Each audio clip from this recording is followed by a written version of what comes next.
নমস্কার, ভিল কিচেনে সবাইকে স্বাগত জানাই। আজকে আরেকটা নতুন রেসিপি নিয়ে আপনাদের সামনে চলে এসেছি। এমনিতে আমরা বেগুন দিয়ে নানা রকম রেসিপি করে খাই, বেগুন পোড়া, বেগুন ভাজা, আলু বেগুন দিয়ে মাছের ঝোল। তবে আমি বেগুন দিয়ে আর সঙ্গে একটা ডিম দিয়ে দারুণ একটা রেসিপি আজকে আপনাদের সঙ্গে শেয়ার করব। আপনারা প্রথম থেকে শেষ পর্যন্ত সঙ্গে থাকুন, আশা করছি খুব ভালো লাগবে। রেসিপিটা খুবই সহজ, খুব তাড়াতাড়ি হয়ে যায়, তবে খেতে কিন্তু দারুণ লাগে। শুধু ভাত নয়, রুটি পরোটা সব কিছুর সঙ্গে খাওয়া যাবে। আপনারা সঙ্গে থাকুন। প্রথমে আমি বেগুনটা কেটে নিচ্ছি। তবে আজকে রান্নার জন্য বেগুনটা আমি ভাজার মতো কাটবো, যেমন করে আমরা বেগুন ভাজা করি গোল গোল, সেভাবে কাটবো, আর একটু মোটা মোটা। দেখুন বেগুনটা একটু গোল গোল করে কেটেছি আর মোটা মোটা।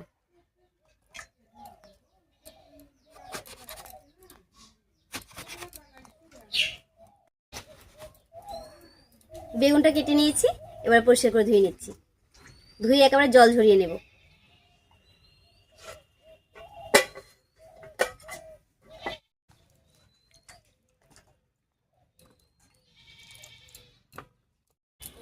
সঙ্গে একটা আলুও কেটে নেব, একটু চৌকো চৌকো করে।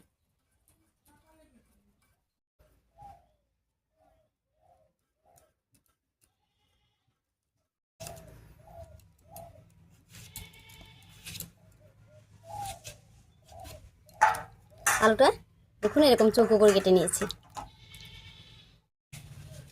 মোটামুটি করে সবকিছু গুছিয়ে নিয়েছি, এবারে উনুনটা জ্বালিয়ে নেব।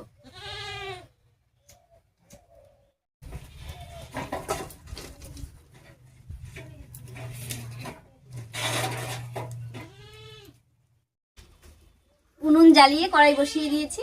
এবারে শুকনো খোলায় 1 চামচ মতো গোটা জিরা ভেজে নামিয়ে নিচ্ছি।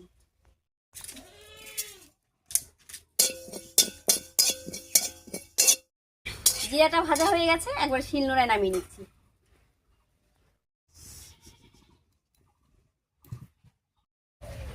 এবার কড়াইয়ে সর্ষের তেল দেবো, আর তেলটা গরম হতে হতে বেগুনটা আমি সবকিছু দিয়ে মেখে দিচ্ছি।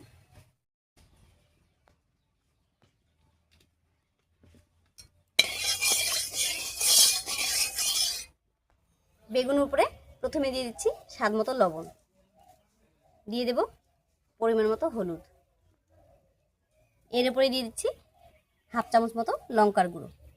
এখন অল্প করে দিচ্ছি, পরে আবার লাগবে। এবার ভালো করে মেখে নিচ্ছি।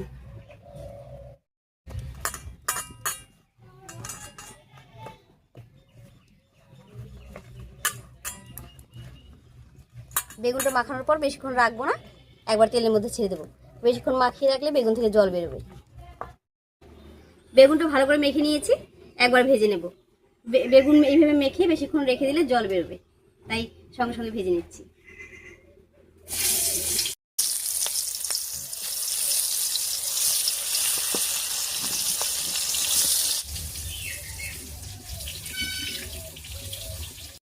বেগুনটা ভাজা হতে থাক, আর এই ফাঁকে আমি ভেজে রাখা মশলাটা গুঁড়ো করে নিচ্ছি।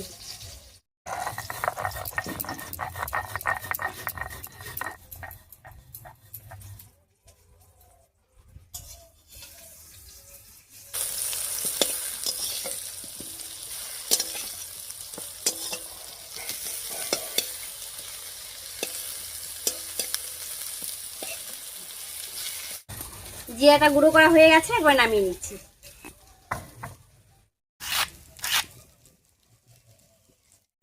উল্টে পাল্টে বেগুনগুলো বেশ লাল লাল করে ভেজে নিয়েছি, এবার নামিয়ে নিচ্ছি।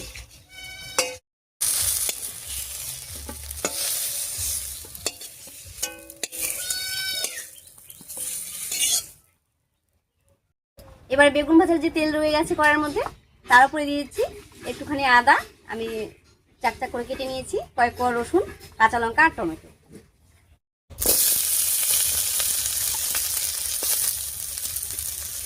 আদা রসুন লঙ্কাটা একটু নাড়িয়ে নিলাম, এবারে দিয়ে দিচ্ছি টমেটো।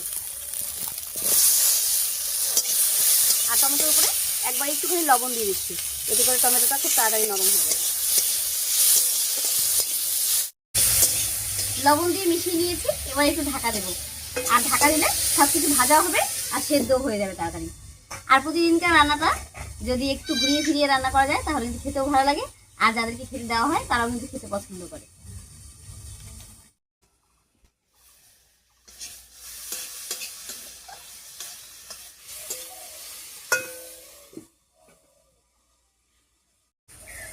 ঢাকা দিয়ে মশলাটা 4-5 মিনিট রান্না করে নিলাম। এবার ঢাকা খুলে নামিয়ে নিচ্ছি।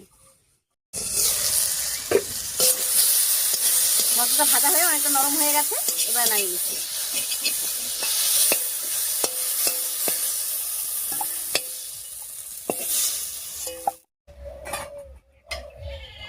এবার ফোড়নের জন্য কড়াইয়ে সরষের তেল দেব।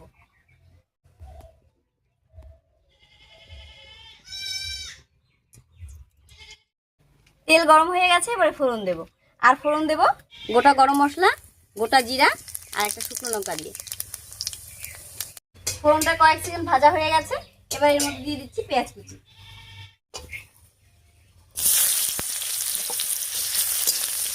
পেঁয়াজটা দিয়ে একটু নাড়িয়ে নিয়েছি, এর উপরেই আলুটা দেবো।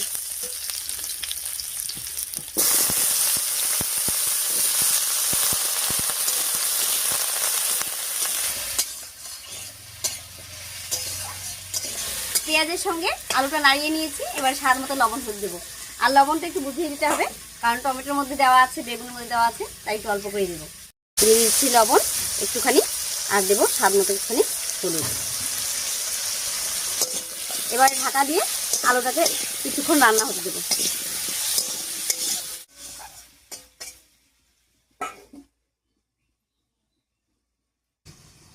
আলুটা ঢাকা দিয়ে রান্না হতে থাক, আর এই ফাঁকে আমি ভেজে নামিয়ে রাখা মশলাটা বেটে নিচ্ছি।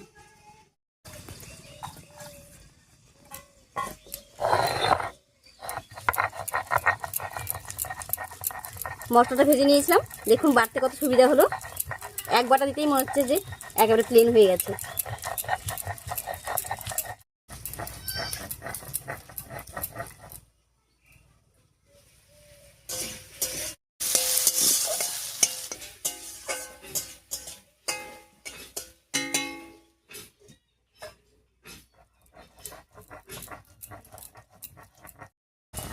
ভাজা মশলাটা বাটা হয়ে গেছে, একসঙ্গে একটুখানি শুকনো লঙ্কার গুঁড়ো মিশিয়ে বেটে নিচ্ছি।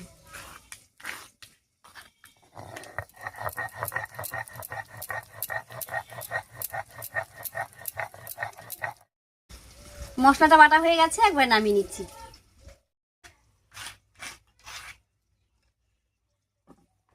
মশলাটা বাটতে বাটতে ঢাকা দিয়ে আলুটা বেশ কিছুক্ষণ রান্না হয়ে গেছে, এবার ঢাকাটা তুলে নিচ্ছি।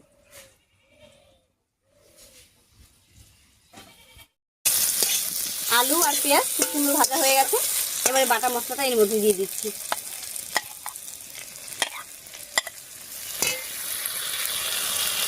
একবার একটুখানি মশলা বাটা জল দেবো।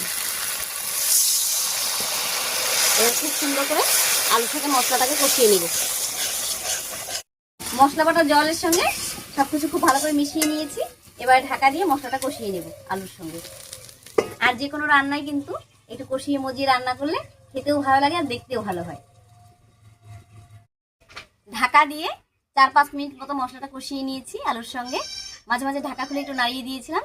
এবার ঢাকাটা তুলে নিচ্ছি। দেখুন মশলা কষে কত সুন্দর তেল ছেড়ে দিয়েছে। এবার এর মাঝখানটা একটু ফাঁকা করে নেব। আর এখানে একটা ডিম আমি আগে থেকে ভেঙে রেখেছিলাম, হাঁসের ডিম, এই ডিমটা দিয়ে দিচ্ছি।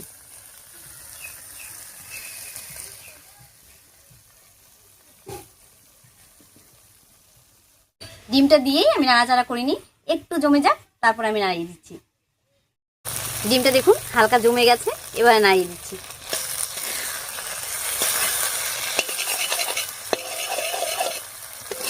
এবারে সব কিছুর সঙ্গে মিশিয়ে নেব।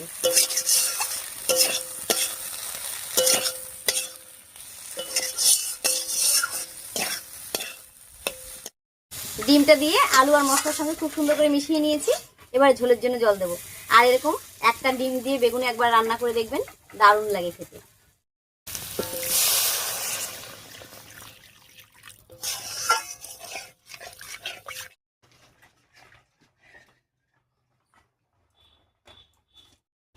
এবারে ঝোলটা ফুটে ওঠা পর্যন্ত রান্না করে নেব।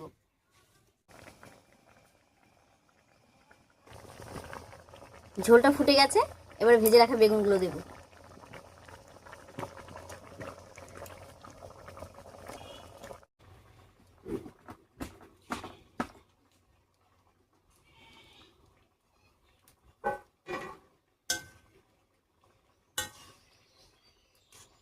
বেগুন ভাজাটা দিয়ে হালকা হাতে একটু নাড়িয়ে নিয়েছি, এবারে ভাজা জিরের গুঁড়োটা দিয়ে দিচ্ছি।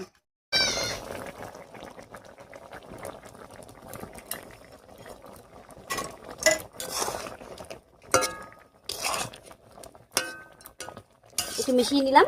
এবারে ঢাকা দিয়ে 4-5 মিনিট রান্না করে নেব। একটা ডিম দিয়ে বেগুনের রেসিপি একদম রেডি হয়ে গেছে। এবারে ঢাকা খুলে ধনেপাতা কুচি ছড়িয়ে নামিয়ে দিচ্ছি।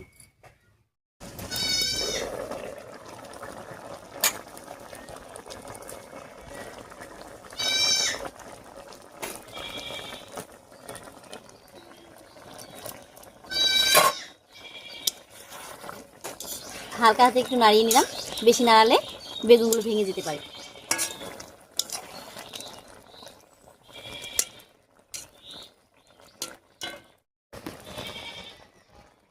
এমনিতে আমরা মাছ ভেজে আলু দিয়ে বেগুন দিয়ে তরকারি করি, আর আজকে আমি বেগুন ভেজে আলু দিয়ে তরকারি করলাম। আর রান্নাটা দেখুন, দেখতে কত সুন্দর হয়েছে, আর এটা খেতেও কিন্তু দারুণ হয়।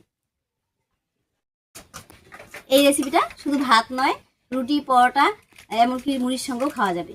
যাই হোক, একঘেয়েমি রান্না ছেড়ে একটু অন্যরকম করে আজকে বেগুনের রেসিপিটা আপনাদের সঙ্গে শেয়ার করলাম। রেসিপিটা কেমন লাগলো অবশ্যই কমেন্টে জানাবেন।